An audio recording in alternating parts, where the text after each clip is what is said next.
इसके अलावा आज की हमारी गेस्ट हैं दो ट्विंस सिस्टर। जी हां, दो बहनें हैं, प्रज्ञा एंड प्राची।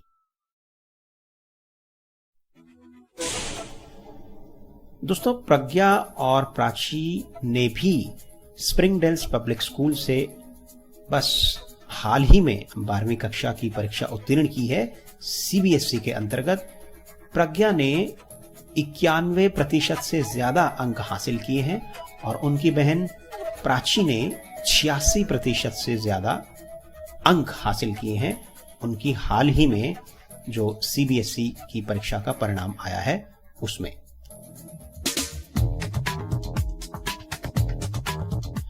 टेलीफोन पर मैंने इन स्टूडेंट से बातचीत की और इस इंटरव्यू की रिकॉर्डिंग आपके लिए हम लेकर आए हैं आज के प्रोग्राम एक मुलाकात में।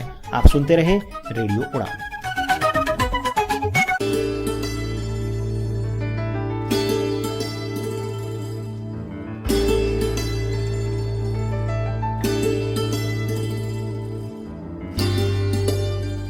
श्रोताओं, प्रोग्राम एक मुलाकात में आज हम उन 12th क्लास के स्टूडेंट से बात कर रहे हैं जिन्होंने हाई मार्क्स सिक्योर किए हैं। ये तीनों ही छात्र दृष्टिहीन हैं, विजुअली इंपेयर्ड हैं। हमारे साथ मौजूद हैं प्राची और प्रज्ञा, जो कि ट्विंस सिस्टर हैं, दोनों सिस्टर्स हैं।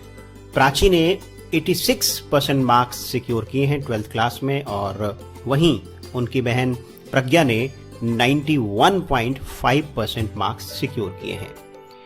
इसी स्कूल के एक और छात्र पावन मल्होत्रा, जो कि विजुअली इंपेयर्ड ही हैं, उन्होंने 92.25% मार्क्स स्कोर किए हैं 12th क्लास का, जहां तक सवाल है central board of secondary education की परीक्षा में।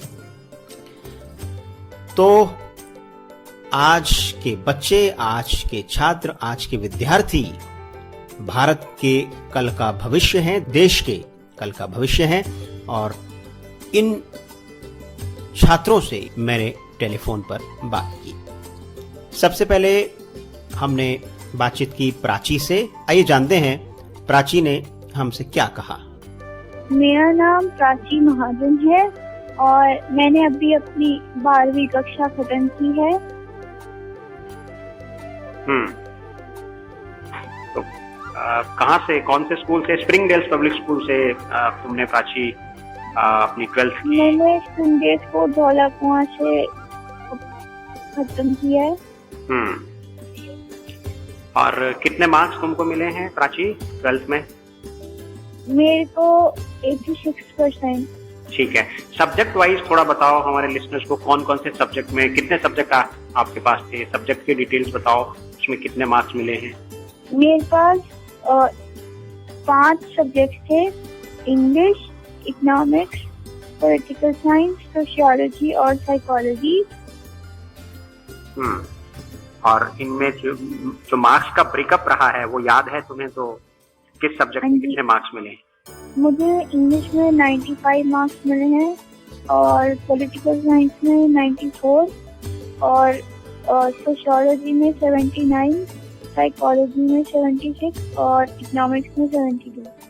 इकोनॉमिक्स में 72 मिले हैं, यानी इकोनॉमिक्स भी बिल्कुल डिस्टिंक्शन के पास है और बाकी सब में आपको डिस्टिंक्शन मिले हैं। हाँ जी। ये स्प्रिंगडेल्स पब्लिक स्कूल में आप कौन सी क्लास से पढ़ रहे हो प्राची? पढ़ रहे थे? मैं स्प्रिंगडेल्स को धौला कुआं है और मैं इसमें पहली कक्षा से पढ़ी हूँ। तो लेकिन आपने यहाँ आने से पहले या जब स्कूल में एडमिशन लिया होगा तो ब्रेल वगैरह ये सब कहाँ से सीखा? ये मैंने नैब आर्यपुरम से सीखा था। तो ब्रेल आपने आर्यपुरम से सीखी थी, और क्या क्या सीखा था वहाँ पे स्कूल? वहाँ पे मैंने टेलर फ्रेम सीखा था, मैथ करना सीखा था, ब्रेल भी सीखी। और जब आप स्प्रिंगडेल्स पब्लिक स्कूल में पढ़ते थे तो होमवर्क वगैरह कैसे करते थे आप जब घर पहुँचते थे? होमवर्क मैं कंप्यूटर पे करती थी और उसका प्रिंट आउट निकाल के दे देती थी। ओके। या फिर ईमेल कर देती थी। आपकी मम्मी भी शायद आपकी हेल्प करती थी घर में स्टडीज वगैरह? मेरी मम्मी को पूरी ब्रेल भी आती है, उन्होंने पूरी ब्रेल भी सीखी थी, टाइपिंग भी सीखी थी। और अब आप कॉलेज में एडमिशन लेना चाह रहे हो, क्या करना चाह रहे हो? अब मैं मेरे को बहुत उत्सुकता है किसी अच्छे कॉलेज में एडमिशन लेने की। कॉलेज में कौन सा सब्जेक्ट चूज करना है, किस स्ट्रीम में जाना है? कॉलेज में मैं पॉलिटिकल साइंस करना चाहूंगी और फिर मैं आगे लॉ करना चाहूंगी। Very good, wish you all the very best. क्या क्या हॉबीज और इंटरेस्ट हैं प्राची आपके? मुझे गाने सुनने और गाने गाने बहुत अच्छे लगते हैं। अच्छा, किस तरह के गाने या गाने सुनने? बहुत तरह के, क्लासिकल, लाइट म्यूजिक और गजल। स्कूल में पढ़ाई के अलावा स्प्रिंगडेल्स में बहुत सारी एक्टिविटीज होती होंगी हर स्कूल की तरह, तो उन एक्टिविटीज में आप पार्टिसिपेट करते थे? ये सहयोग मुझे स्कूल से कभी मिल नहीं पाया और मैं को करिकुलर एक्टिविटीज में कभी मैं पार्ट ले नहीं पाई। मेरे स्कूल को मेरी तरफ कोई रुचि नहीं थी और मैं लेने भी हमारे जैसे बच्चों के अंदर, और हम लोग अगर जाके बोलते भी थे तो भी हमें मना कर दिया जाता था।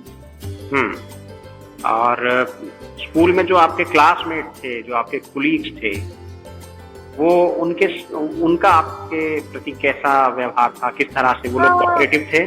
मेरे कोलीग्स का कोई मेरे प्रति कोई बहुत अच्छा व्यवहार नहीं था और उन्होंने हमें हमेशा डिसेबल्ड की नजर से ही देखा है और एग्जाम से पहले भी वो ऐसे ही पूछ रहे थे, पढ़ लिया? अरे आपने भी पढ़ लिया? चलिए, लेकिन आप तो पूरे इंग्लिश मीडियम स्कूल से पढ़े हो और लेकिन हिंदी भी बहुत अच्छा बोल लेते हो। कोई मैसेज देना चाहोगे आप अपने फ्रेंड्स को या अपने पेरेंट्स को? मैं सबको एक ही चीज कहना चाहूंगी कि हम जितने भी स्कूल में ऐसे हमारे जैसे बच्चे हैं, वो बहुत काबिल हैं अच्छा करने के लिए, और उनको भी एक और दूसरे बच्चे की नजर से देखना चाहिए। Very good. उनको भी प्यार की नजर से देखना चाहिए, काबिलियत की नजर से देखना चाहिए, उनको भी उतना ही काबिल समझना चाहिए जितना और दूसरे लोग होते हैं, बल्कि वो ज्यादा ही सिंसियर होते हैं अपने काम करने में। बिल्कुल, आपने you are absolutely right, because you have also secured more than 85% marks. तो साइटेड लोगों की तरह आप लोग भी परफॉर्म कर रहे हो, जो विजुअली चैलेंज स्टूडेंट्स हैं वो भी परफॉर्म कर रहे हैं, तो सभी लोग। मैं सभी स्कूल से एक बात करना चाहूंगी कि दिखावे के लिए इंक्लूजन नाम की चीज अपने स्कूल में ना रखें। यानी कि उसमें फुल जो है वो पार्टिसिपेशन होना चाहिए। हमारे स्कूल में इंक्लूजन नाम दिया गया है और बच्चों को नैप के अंदर कम्युनिटी सर्विस करने भेजा जाता है, लेकिन हमारे स्कूल में तो हमारा आज तक एक भी मित्र नहीं था। बताओ हमें इसका क्या फायदा? और आई होप कि ये मैसेज आपकी स्कूल अथॉरिटी तक, या जो और भी एनजीओज हैं, या जो लोग सुन रहे हैं आपकी आवाज को, उनको कुछ समझने को मिलेगा, सीखने को मिलेगा, कुछ आगे फिर वो कुछ इंस्पिरेशन। अगर हमारे स्कूल के पास तो एक अच्छा सा मौका था कि उनके खुद ही के स्कूल में ब्लाइंड बच्चे पढ़ते थे और वो उनकी मदद करने के बजाय बताओ दूसरे स्कूल में जाके करते हैं कम्युनिटी सर्विस दिखावा करने के लिए, इसका क्या फायदा? जी चलिए, अगर हम प्रयास करेंगे कि जो स्प्रिंगडेल्स जैसे जो और भी स्कूल हैं वहाँ की मैनेजमेंट तक पहुँचा जाए और उनसे बातचीत की जाए, और ये जो आपके कंसर्न हैं, जो आपके जो पॉइंट ऑफ व्यू हैं, उन तक वो पहुँचाए जाएं, रेज किए जाएं, जिससे कि अभी जो प्रॉब्लम्स आई हैं, अभी जो इश्यूज फेस किए हैं, जिसमें मैं आपकी सिस्टर से डिटेल में बात करूंगा, प्रज्ञा से, उस तरह की प्रॉब्लम्स फेस न करनी पड़े विजुअली चैलेंज स्टूडेंट्स को खास तौर पे। Thank you Prachi for talking to us. धन्यवाद। तो दोस्तों, ये थी प्राची से की गई टेलीफोन पर हमारी बातचीत। बस कुछ ही देर में हम प्रज्ञा से बातचीत करेंगे कि 12th क्लास में जो उनकी एक बेहतरीन उम्दा परफॉर्मेंस रही है उसके बारे में हम उनके विचार जानेंगे। आगे उनके क्या प्लान्स हैं, क्या फ्यूचर प्लान्स हैं और भविष्य के बारे में वो क्या सोचती हैं, उसके बारे में हम बात करेंगे। लेकिन इस सफर को आगे बढ़ाने से पहले आइए लेते हैं एक छोटा सा म्यूजिकल ब्रेक। आप बने रहें हमारे साथ और सुनते रहें प्रोग्राम एक मुलाकात।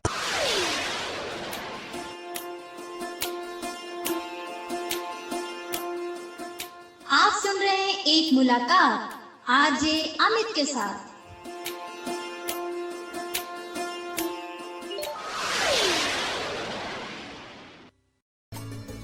दोस्तों आइए अब बातचीत करते हैं प्रज्ञा से, जो कि प्राची की सिस्टर हैं और जैसा कि मैंने आपको बताया कि 91.5% अंक उन्होंने अर्जित किए हैं 12th की सीबीएसई बोर्ड की परीक्षा में। मेरा नाम प्रज्ञा महाजन है। मैंने अपनी 12वीं कक्षा खत्म कर ली है। मैं स्प्रिंगडेल स्कूल झोला कुआं में पढ़ती थी और मैंने अपनी 12वीं के बोर्ड एग्जाम में बहुत अच्छे अंक प्राप्त किए हैं। मेरे पॉलिटिकल साइंस, इंग्लिश और सोशियोलॉजी में 94% मार्क्स आए हैं तीनों में ही, और इकोनॉमिक्स में मेरे 84% मार्क्स हैं और साइकोलॉजी में मेरे 75% मार्क्स हैं। That's fantastic. यानी आपको जो आपके 5 सब्जेक्ट हैं, सभी सब्जेक्ट्स में आपको डिस्टिंक्शन मिली है, राइट? हाँ जी। और टोटल जो परसेंटेज रहा है मार्क्स का वो रहा है 91 पॉइंट, कितना रहा है? 5। That's great. अब मुझे मैं आपसे और बात करूंगा प्रज्ञा। पहले मुझे उस इंसिडेंट के बारे में बताओ, वो जो आपके स्कूल में हुआ था, आपका वो कौन सा सब्जेक्ट था दोनों सिस्टर्स का जिसमें कि मार्क्स नहीं दिए गए थे, 0 कर दिए थे, बाकी सब में तो अच्छे मार्क्स थे? मेरे को साइकोलॉजी में 0 नंबर दिया गया था और मेरी बहन को इकोनॉमिक्स में 0 नंबर दिया गया था, राशि को। तो आपको फिर कैसे शक हुआ? आपको क्योंकि सारे सब्जेक्ट्स में अच्छे मार्क्स थे, आपको लगा होगा कि भाई बाकी में भी आपके अच्छे आने चाहिए, इसमें 0 कैसे आ गया? तो फिर आपको डाउट हुआ, फिर आपने क्या किया? सबसे पहले ये चीज आपने बताई। ये तो अच्छे अधिक दुर्भाग्य घटना हुई है हमारे साथ। और जब हमने अपना नेट पे रिजल्ट खोल के देखा और हमें ये पता चला कि हम दोनों बहनों का एक विषय में 0 नंबर आया है, तो हमें बहुत हैरानी हुई कि अगर हम लॉजिकली सोचें, एक बच्चे के जिसके हर विषय में इतने अच्छे अंक आ रहे हैं, उसको एक सब्जेक्ट में 0 दिया जा रहा है। बात तो बिल्कुल लॉजिकल वाली है। बिल्कुल लॉजिकल आपका थॉट प्रोसेस रहा कि भाई जब सभी सब्जेक्ट्स में इतने अच्छे मार्क्स आए, फिर एक सब्जेक्ट में ऐसा क्या हो गया? उसके बाद फिर आपने किसको अप्रोच किया कि भाई इस तरह की ये एक एरर आया है आपके मार्क्स में? आपने किसको अप्रोच किया? स्कूल में बताया या आपने अपनी मदर को बताया, घर में पेरेंट्स को बताया? सबसे पहले तो अपने स्कूल प्रिंसिपल को फोन कर बताया कि हमारे को 0 नंबर मिला है। और उनके जवाब में मुझे बहुत दुख दिया। जैसे कि उन्होंने कहा कि सॉरी, आपको कंडोलेंसेस, आपकी तो दोनों बच्चों की कंपार्टमेंट आई है, उन्होंने हमारी माता जी को ये कहा। और फिर हमने उनसे लेटर मांगी कि हमें सीरियसली जाना है, तो वो भी बहुत मुश्किल से दी गई। जब हमने उनको कहा कि हम मीडिया को बुला रहे हैं, तब उन्होंने जाकर हमें वो चिट्ठी दी। यानी वही प्राची भी यही अभी कह रही थी कि भाई बहुत ज्यादा कोऑपरेटिव आपके स्कूल वाले नहीं रहे हैं। और इसके अलावा आपने क्योंकि बहुत पूरी स्कूलिंग स्प्रिंगडेल से की है, तो क्या जितना कोऑपरेशन आपको स्कूल से मिलता रहा आपकी स्कूलिंग के दौरान, हमारी अध्यापिकाओं ने भी हमारे जो वर्ड कोई खास रुचि नहीं दिखाई। और एक बार पूछा तक नहीं कि बेटा आपके साथ क्या हुआ है, आपका कुछ ठीक हुआ, कैसा चल रहा है, ये 0 आपको क्यों मिला है, किसी ने हमारे से ये नहीं पूछा। और जबकि सारा साल 2 साल उन्होंने हमें पढ़ाया है और वो जो अच्छे अंक क्लास में दिए हैं वो उन्होंने खुद दिए हैं, फिर भी उनको ये विश्वास हो गया कि हमारा 0 नंबर आया है बोर्ड में, तो बड़ी हैरानी की बात है। फिर फाइनली आपको रेजोल्यूशन कैसे मिला जब फाइनली रिजल्ट आया? आप रेजोल्यूशन बहुत मुश्किल से मिला। हम CBSE गए, उन्होंने सब कुछ बार बार निवेदन करने के बाद उन्होंने सब कुछ पूरे प्रोसीजर से किया और मुझे बहुत समय लगाकर किया। और जबकि ये काम स्कूल को करना चाहिए था। हमारी खुशियों की वो घड़ी तो चली गई ना, वो पल तो अब हमारी जिंदगी में दोबारा नहीं आएगा। लेकिन चलिए फिर भी क्योंकि आपकी जो मेहनत थी वो रंग लाई और finally because you are correct, आपने जो मेहनत की उसका फल आपको मिला और फाइनली जब रिजल्ट आया तो पता लगा कि आपने सभी सब्जेक्ट्स में डिस्टिंक्शन प्राप्त की है और बहुत अच्छे मार्क्स लिए हैं तुमने। अब ग्रेजुएशन करने जा रहे हो तुम प्राची के साथ, तो प्राची पॉलिटिकल साइंस में इंटरेस्टेड है। आपका इंटरेस्ट कौन से विषय में है? मैं सोशियोलॉजी करना चाहती हूँ और मेरा सेकंड ऑप्शन अंग्रेजी है। राइट। और आपका ड्रीम क्या है, क्या बनना चाहते हो आप? करियर को लेके आप किस तरीके से अपने आप MSW करके UNO ऐसी कंपनियों में जॉब करना चाहती हूँ, NGO में, और मैं MBA करना चाहती हूँ HR में। Wish you all the very best. और अच्छा मुझे एक चीज बताओ प्रज्ञा, जब ब्रेक टाइम होता था, जब लंच ब्रेक होता था आपके स्कूल में, तो आप लोग सब स्टूडेंट्स खाना वगैरह या रिफ्रेशमेंट वगैरह लेते थे, तो आप दोनों एक ही सेक्शन में थे? दोनों सिस्टर्स एक ही सेक्शन में थे या अलग अलग सेक्शन में थे? नहीं, हम एक ही सेक्शन में। राइट। तो खाना आप दोनों एक साथ खाते थे या और भी साइटेड फ्रेंड्स आपके साथ आते थे, शेयर करते थे, बातचीत करते थे आपसे? नहीं, हमारे से कोई बातचीत नहीं करते थे और शेयर करने भी नहीं आते थे।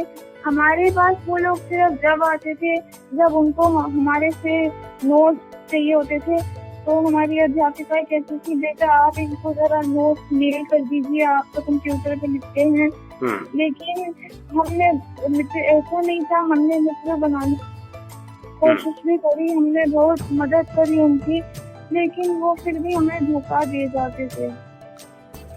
और इस तरीके से मतलब ये है कि वहाँ आपको बहुत कोऑपरेट नहीं किया गया, राइट? अच्छा, स्कूल से अप डाउन कैसे करते थे आप? वो तो स्कूल बस आती थी, उसमें जाते थे। तो स्कूल बस में जब बैठते थे तो और आपके साइटेड काउंटर पार्ट्स बात करते थे आपसे रास्ते में? नहीं, हमारे साथ एक दीदी जाती थी स्कूल, जो हमारी बहन है, उनका नाम है मनी दीदी। वो पूरे 12 साल हमारे साथ स्कूल गई हैं और उन्होंने बहुत मेहनत की है। उन्होंने ब्रेल, कंप्यूटर हमारे लिए सब कुछ सीखा। कौन है वो? वो हमारे घर में रहती हैं। वो अपने विलेज से आई थी, अब वो हमारी बहन की तरह हमारे साथ रहती हैं। और यदि वो किसी दिन नहीं आती थी तो बच्चे हमें छोड़ करके चले जाते थे। और ऐसा भी इंसिडेंट हुआ है एक बार, जब हम अपने बस स्टैंड पे खड़े हुए, बच्चे उतरे हमारे साथ, हमारी मम्मी को थोड़ी देरी हो गई थी आने में, तो वह बच्चे हमें छोड़ के चले गए, जबकि उन्होंने देखा और अपनी जरूरत को वो भी हमारे साथ जाते थे जब उनको जरूरत लगती थी। और आपने भी प्राची की तरह NAV से ही ब्रेल और जो दूसरी चीजें होती हैं जो विजुअली इम्पेयर्ड स्टूडेंट्स के लिए सीखना जरूरी होता है, वो सब आपने ट्रेनिंग वगैरह सब NAV दिल्ली से ही प्राप्त की? NAV से ही सब सीखा है और हमारे मम्मी पापा का साथ रहा है, हमें सहारा रहा है। कौन कौन है आपके घर में? आप दोनों सिस्टर्स हो, आपके पापा मम्मी हैं, और कौन कौन है? और हमारी बहन मनी दीदी है, जो हमारे साथ 12 साल स्कूल गई, जिन्होंने हमारे लिए बहुत परिश्रम किया। उन्होंने भी हमारे लिए ब्रेल और कंप्यूटर सीखा, उनको भी पूरा ब्रेल और कंप्यूटर आता है। आपकी क्या हॉबीज हैं, इंटरेस्ट हैं? मेरी हॉबीज है singing, listening to music, gardening, going for a walk और योगा। योगा करती हो? हाँ जी। वेरी गुड, बहुत जरूरी है योगा करना फिटनेस के लिए। चलो, तो फाइनली कोई मैसेज डिलीवर करना चाहते हो आप हमारे प्रोग्राम के थ्रू?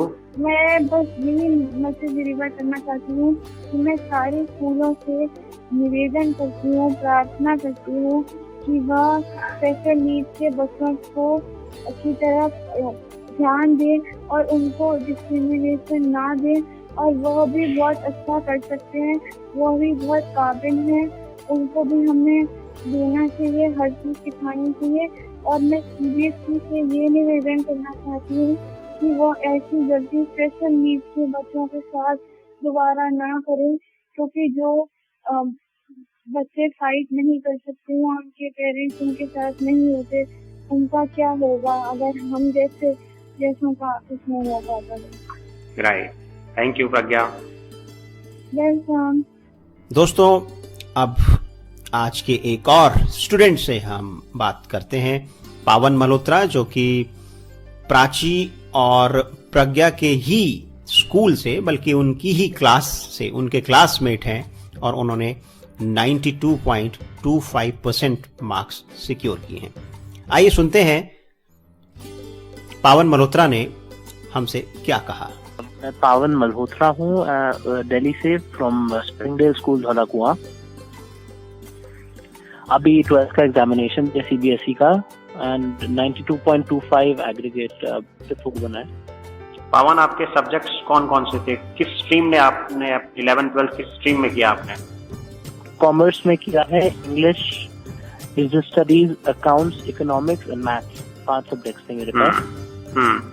कॉमर्स खुद आप चाहते थे, इंडिविजुअल इंटरेस्ट था कि कॉमर्स लेना है, कि किसी फ्रेंड्स ने या किसी आपके पेरेंट्स ने आपको सजेस्ट किया कि भाई कॉमर्स लेना चाहिए? क्यों कॉमर्स? मेरा इंडिविजुअल इंटरेस्ट शुरू से था मेरा, क्योंकि पिछले 4 साल से अपने पेरेंट्स के बैंक अकाउंट्स वगैरह मैं ही थोड़ा संभाल रहा था, तो अकाउंट्स की तरफ पहले से मेरा थोड़ा वो था इंक्लिनेशन, तो थोड़ा इंटरेस्ट तो था ही, और पेरेंट्स ने भी कहा कि अच्छी फील्ड है। तो बाकी से सबसे बात करी इस बारे में, तो सबने सजेस्ट किया कि commerce will be a good field for me, plus मेरा इंटरेस्ट पहले से उसमें था, तो दोनों ही कह सकते हैं। राइट, क्योंकि आमतौर पे विजुअली इम्पेयर्ड लोग, हालांकि अब कॉमर्स लेना काफी लोगों ने शुरू कर दिया, लेकिन फिर भी उनकी संख्या बहुत कम है ऐसे लोगों की, और जिसमें तुम्हारा नाम भी एक कहना चाहिए उस लिस्ट में इंक्लूड हो चुका है जिन लोगों ने कॉमर्स स्ट्रीम में 12th पास किया है। तो अब 12th के बाद क्या इरादा है? अभी तो मेरा बीकॉम करने का मेन एम है। मैंने अप्लाई तो बीकॉम और इको ऑनर्स के लिए किया है, बट आई एम विशिंग कि अगर बीकॉम अच्छे कॉलेज से हो जाता है तो it's good, otherwise eco honours भी करना, मतलब मेरा मेन एम बीकॉम है, but second preference is eco honours. Right, उसके बाद क्या करना चाहते हो? एम्बिशन क्या है आपका? एमबीए करके जो एक अच्छी अगर जॉब मिल जाए, पब्लिक सेक्टर में, प्राइवेट सेक्टर में, गवर्नमेंट सेक्टर में? Private sector, MNC basically. Right, बहुत बहुत अच्छी बात है पावन। मैं खुद एक एमएनसी में काम कर रहा हूँ, और ये बहुत अच्छी बात है कि लोगों का एक जो मेंटल ब्लॉक है वो अब टूटना चाहिए, और गवर्नमेंट के अलावा कॉर्पोरेट सेक्टर में भी लोगों को आगे काम करने के लिए प्रेरित होना चाहिए, और लोगों को समझना चाहिए कि सब लोग गवर्नमेंट सेक्टर में काम नहीं कर सकते, और कॉर्पोरेट सेक्टर में काम करने का अपना एक मजा है, अपने कुछ फायदे हैं, अपने कुछ एडवांटेजेस हैं। So we wish you all the best for your future. Thank you. मैं मैथ्स में कुछ प्रॉब्लम्स रही हैं आपके स्कूल में, पिछले कुछ वर्षों में भी प्रॉब्लम रही हैं। आपके जो कोलीग्स हैं आपकी क्लास में, प्रज्ञा एंड प्राची, उनसे मेरी बात हुई थी, तो कुछ सब्जेक्ट्स ऐसे थे जिनमें कि उनको ठीक से मार्किंग नहीं की गई थी। उसके बाद जब दोबारा लेटर वगैरह भेजा गया सीबीएसई में, कुछ इन्वेस्टिगेशन हुई, तो वो फिर डिस्टिंक्शन मिली उनको। तुमने भी इस तरह के प्रॉब्लम शायद फेस की थी ना?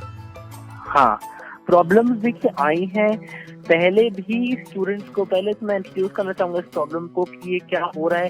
जहाँ तक मुझे नॉलेज है, लास्ट ईयर 2 स्टूडेंट्स थे, नेमली कार्तिक शर्मा अभी जो स्टैनफोर्ड यूनिवर्सिटी अमेरिका में है, और दूसरी एक विभू नाम की एक लड़की थी, तो उनको एक या 2 सब्जेक्ट्स में 0 शायद दे दिया गया था, जो इमीडिएटली ठीक हो गया था आधे घंटे में, क्योंकि उनके प्रिंसिपल ने सीबीएसई चेयरमैन को कॉल कर दिया था, तो उससे क्लियर हो गया था वो। कौन थे उनके प्रिंसिपल? वो भी आपके स्कूल में पढ़ते थे स्टूडेंट्स? नहीं, वो डीपीएस आरकेपुरम में थे, जहाँ तक मेरी नॉलेज है। राइट। और एक और प्रॉब्लम जो चली आ रही है कि है मैथ्स में पिछली बार भी इन दोनों कार्तिक शर्मा और साना समर 2 स्टूडेंट्स थे, एक साइंस का कॉमर्स की थी। इन दोनों को मैथ्स में गलत क्वेश्चन पेपर, जैसे विजुअली इम्पेयर्ड के लिए अलग पेपर होता है हमारा, तो गलत पेपर इनको दे दिया गया था। और इन्होंने रिक्वेस्ट किया कि नॉर्मल पेपर इनको दे दिया जाए, बट इनको नहीं दिया।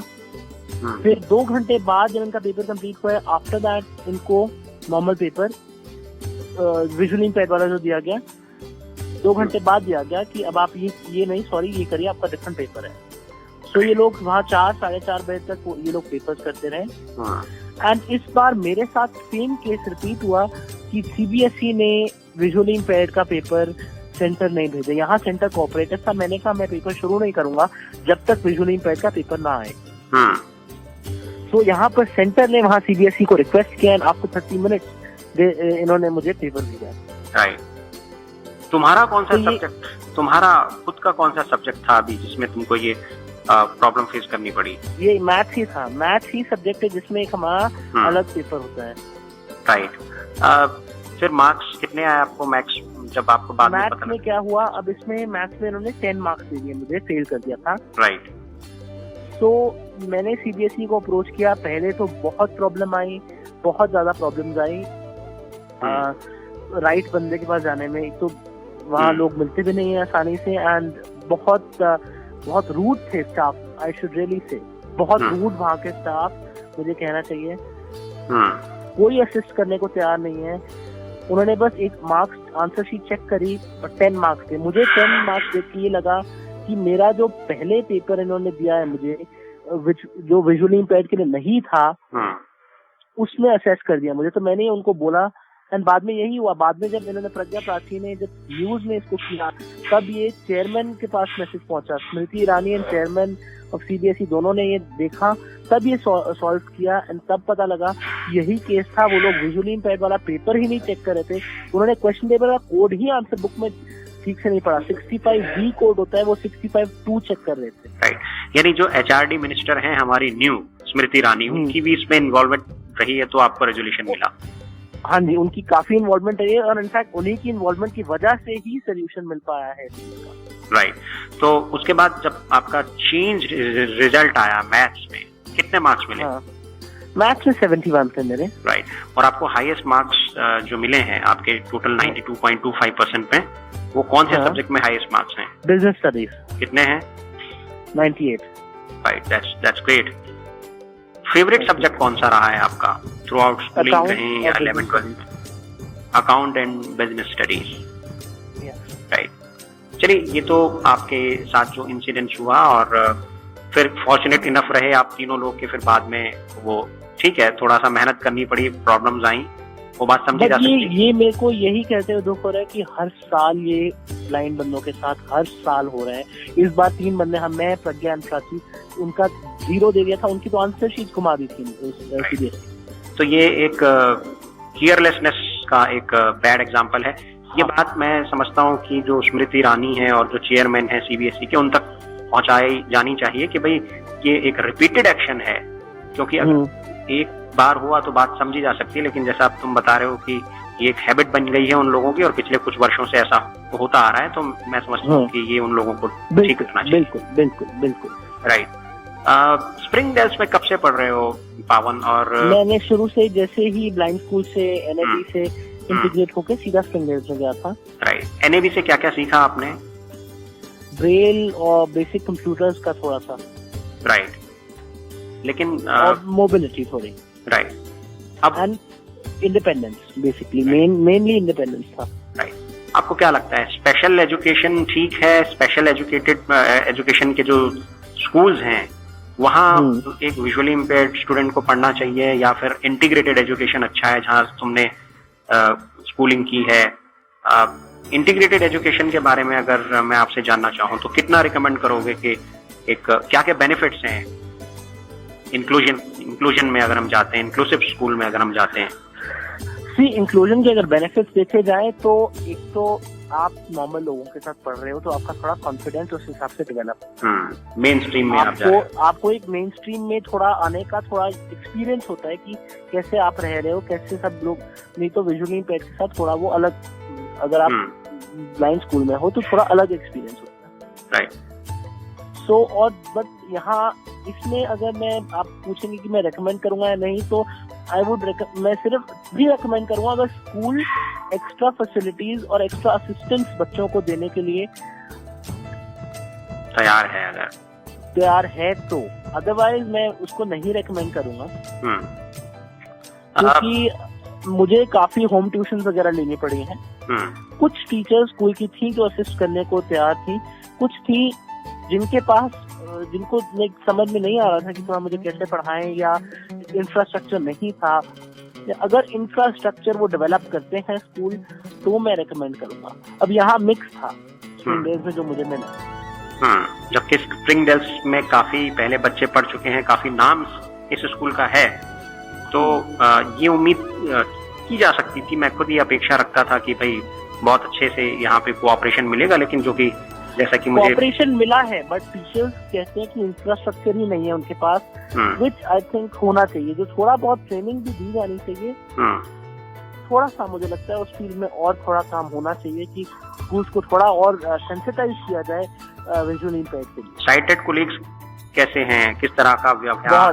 बहुत अच्छे, बहुत सपोर्टिव, हर तरफ से कोऑपरेट। लंच ब्रेक में खाना या कुछ रिफ्रेशमेंट आप लोग साथ साथ लेते थे या?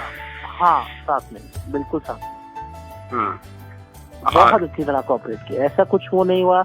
मेरे फ्रेंड्स भी हैं, सब लोग हैं, ऐसा बिल्कुल कोई उसमें प्रॉब्लम नहीं है। वो तो पढ़ाई के अलावा, स्टडीज के अलावा जो कुछ दूसरी करिकुलम एक्टिविटीज होती हैं स्कूल में, कुछ और पार्टिसिपेशन रहता है स्पोर्ट्स में, एक्टिविटीज होती हैं, उसमें तुम्हारी मेरा इतना ज्यादा नहीं रहा क्योंकि एक तो मेरा थोड़ा सा इंटरेस्ट खुद का नहीं स्पोर्ट्स की तरह, एंड थोड़ा सा इंकरेजमेंट भी वो नहीं मिला। अगर थोड़ा इंकरेजमेंट मिलता मुझे तो हो सकता होता, पर मैं ये भी नहीं कहूँगा कि उनकी इसमें गलती है कुछ है, बिकॉज मेरा खुद का इंक्लिनेशन इतना नहीं है। राइट। कितना इजी है अगर हम विजुअली इम्पेयर्ड के लिए के बारे में उनके पॉइंट ऑफ व्यू से देखें, एक्सपेंडिचर कितना अफोर्डेबल है स्प्रिंगडेल्स का, क्योंकि एक अच्छा स्कूल है, उसके बारे में क्या कहना चाहोगे? इस point of view fees structure और उसके अलावा और भी एक्सपेंडिचर स्कूल में होते हैं, ट्रांसपोर्टेशन लेके चले, ट्रांसपोर्टेशन को हम थोड़ी देर के लिए छोड़ भी देते हैं, वो एक अलग बात है, उसमें बहुत ज्यादा फर्क नहीं पड़ना चाहिए, लेकिन स्कूल की जो स्टडीज है वो, क्योंकि आमतौर पर जो डीपीएस सरीखे जो स्कूल हैं वहाँ पे आम आदमी के लिए पढ़ना उतना इजी नहीं है, तो क्या स्प्रिंगडेल्स में भी कमोवेश यही स्थिति है या थोड़ा सा इजी है? यानी कि कितना स्टडी कितनी महंगी और कितनी सस्ती है स्प्रिंगडेल्स में? वैसे तो अगर मैं नॉर्मल स्टूडेंट के उस पर्सपेक्टिव से बात करूं तो फीस तो इतनी ज्यादा नहीं है, फीस कम ही है, इट्स लाइक 3900 महीने की है, व्हिच इज आई थिंक, और स्कॉलरशिप्स भी है। अगर कोई नहीं अफोर्ड कर पाते हैं तो उनके लिए स्कॉलरशिप्स दी जाती है। बट मैं as a visually impaired student अगर बात करूं तो थोड़ा बहुत ट्यूशन पे एक्सपेंडिचर होता है। वही मेरे को और मेरे पेरेंट्स को भी हम लोग डिस्कस कर रहे हैं कि ये कैसे स्कूल्स को सेंसिटाइज किया जाए कि जो स्कूल में ही थोड़ा टीचर्स या अगर हो तो एक्स्ट्रा टाइम दे और थोड़ा पढ़ा दे, क्योंकि ट्यूशन पे बहुत मेरा काफी एक्सपेंडिचर रहा है, स्पेशली 12th। और स्कूल में जो आपने जैसे फीस स्ट्रक्चर की बात की, तो कोई कंसेशनल फीस इन लोगों ने बनाई है, कोई स्ट्रक्चर बनाया है, कोई कंसेशन है, कोई रिबेट है, कोई? लो इनकम ग्रुप के लिए बिल्कुल रिबेट है। विजुअली इम्पेयर्ड का मुझे पता नहीं है, बट लो इनकम ग्रुप के लिए बिल्कुल रिबेट स्कूल की है। लो इनकम ग्रुप में चाहे वो विजुअली इम्पेयर्ड हो या साइटेड हो, उनके लिए सबके लिए रिबेट है। उनके सबके लिए है यार, वो इक्वली ट्रीट किए जाते हैं। ऐसा कुछ नहीं है कि बिल्कुल डिस्क्रिमिनेटेड बिल्कुल नहीं रहते, और अगर कोई बच्चा कोई डिस्क्रिमिनेट करे on the basis of income तो स्ट्रिक्ट एक्शन इज टेकन। सो उसके लिए स्कूल को मैं बिल्कुल अच्छी तरह रेट करूंगा दैट उसके लिए they have taken adequate care. Right. And आप लोग 3 विजुअली इम्पेयर्ड थे लास्ट बैच में? इस बैच में हम ही हैं, और अभी कुछ आई थिंक 2-4 और लोग हैं जो अभी जूनियर स्ट्रीम में 5th या 6th में, मुझे आइडिया नहीं है, बट हाँ 2-3 लोग तो हैं, 2 लोग तो हैं। राइट। यानी कि हर साल कुछ ना कुछ विजुअली चैलेंज लोग वहाँ से पास आउट होकर निकल रहे हैं? हर साल तो नहीं, बट पीछे तो उन्होंने लेना बंद ही कर दिया था काफी, मुझे रीजन नहीं पता जो भी हुआ उस टाइम। बट मेरा batch was the first one I think after 5 or 6 years to take visually impaired student.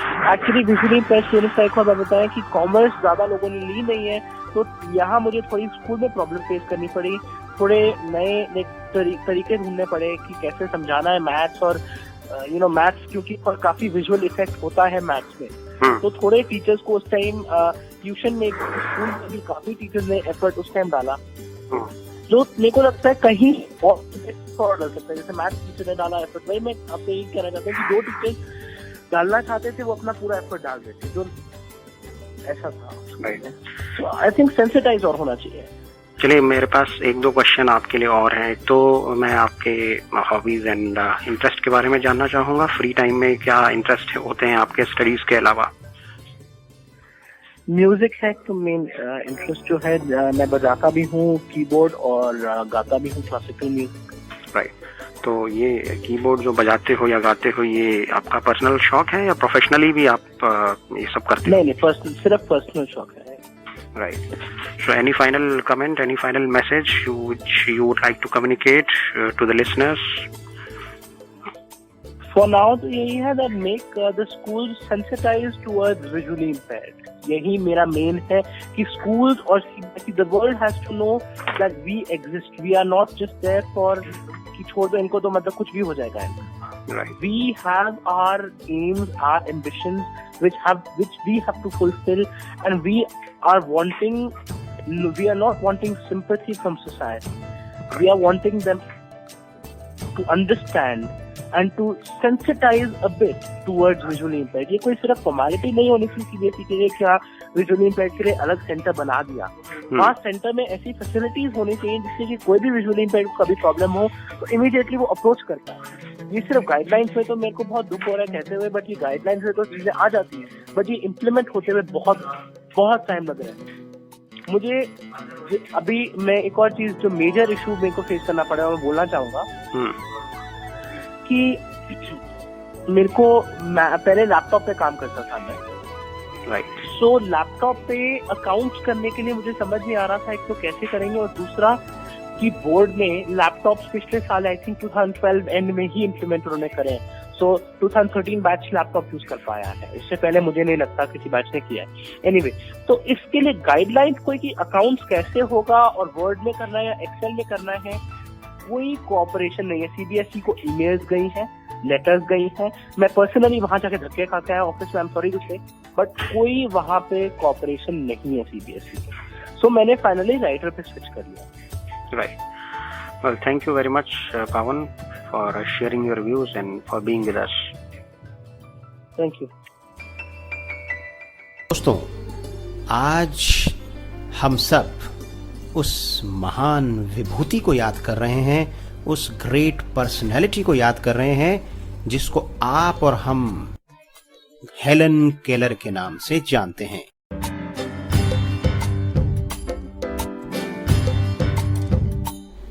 जी हाँ दोस्तों, आज ही के दिन यानी कि 27 जून सन 1880 में हेलन केलर का जन्म हुआ था। हेलन केलर न केवल दृष्टिबाधित थीं बल्कि डेफ एंड डम्ब भी थी, यानी कि मल्टीपल डिसेबिलिटीज होने के बावजूद उन्होंने समाज में अपना उत्कृष्ट योगदान दिया।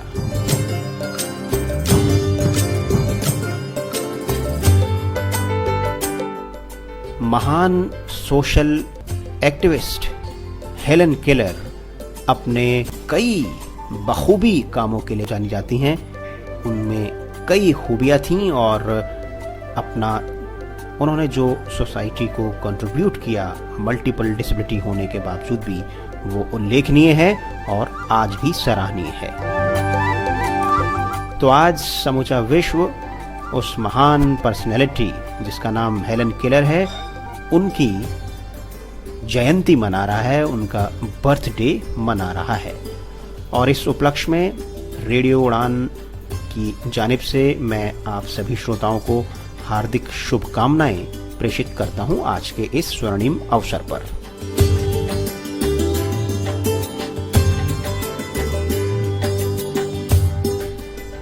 दोस्तों, हमारे प्रोग्राम्स के बारे में और ख़ास तौर पर रेडियो उड़ान पर एक मुलाकात के बारे में आप हमेशा की तरह अपने विचार और फीडबैक हमें ईमेल के माध्यम से सेंड करें। ईमेल आईडी वही आपका चिरपरिचित जाना पहचाना mail@radioudan.com और amit@radioudan.com। इस कार्यक्रम की ऑडियो रिकॉर्डिंग अर्थात आर्काइव प्राप्त करने के लिए आप हमारी वेबसाइट www.radioudan.com पर कभी भी लॉग ऑन कर सकते हैं।